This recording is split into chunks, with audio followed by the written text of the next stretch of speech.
जब समय आएगा सबसे बड़ा और सबसे लंबा छलांग हम ही मारेंगे।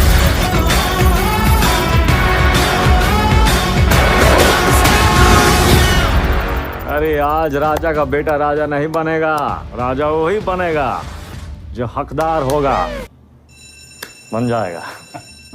जो लोग एनडीए, सीडीएस और यूपीएससी प्रीलिम्स की जो तैयारी कर रहे हैं उनके लिए आज इम्पोर्टेंट टॉपिक देखने जा रहे हैं, जिसका नाम है securities and exchange board of India, यानी सेबी का नाम तो आपने सुना होगा। यह है securities and exchange board of India है। ये एक तरह की रेगुलेटरी बॉडी है और for securities and commodity market in India. और किसके अंडर में काम करती है ये? Ministry of finance.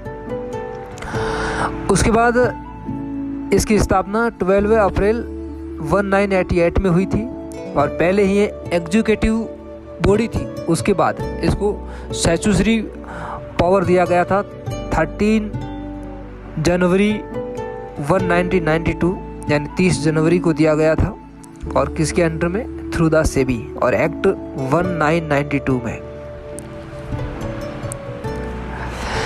उसके बाद अगर आप देखें कि member of SEBI securities and exchange board of India के मेंबर कौन कौन हैं, तो सबसे पहला इसके अगर आप चेयरमैन कौन होता है? The chairman is nominated by the union government of India.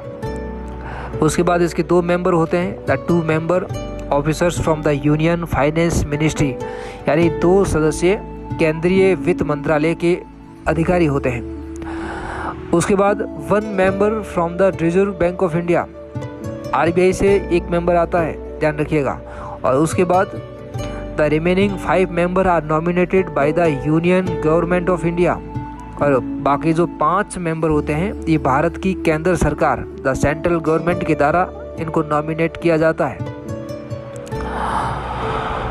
अब इसमें साइड में जो डायग्राम दे रखा है इसमें देखो, सबसे ऊपर securities and exchange board of India SEBI है और इसका हेडक्वार्टर मुंबई में है और इसको इस्टेब्लिश अप्रैल 12 1988 में।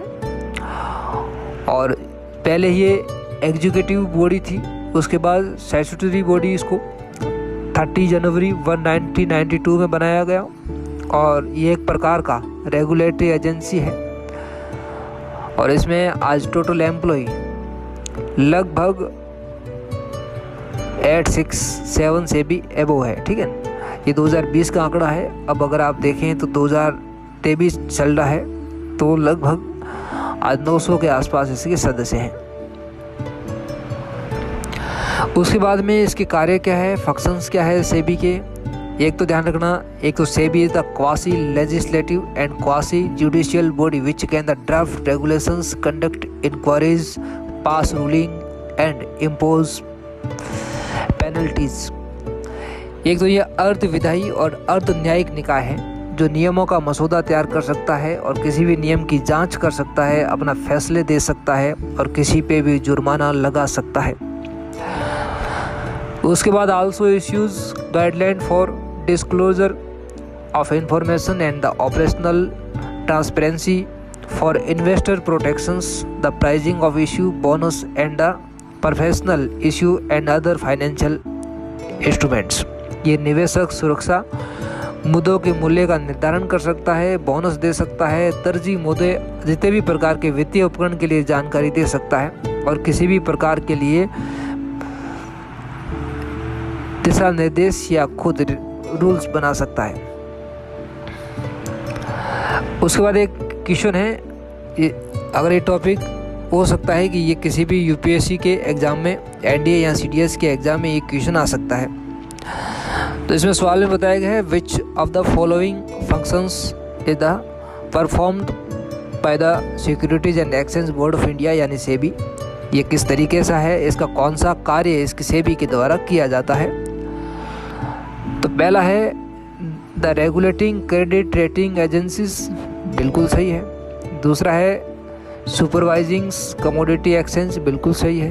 तीसरा है monitoring mutuals funds and the portfolio managers, बिल्कुल सही है। और लास्ट में रेगुलेटिंग द बैंकिंग सेक्टर, ये काम आरबीआई करता है, ना कि सेबी। इस तरीके से ध्यान रखिएगा।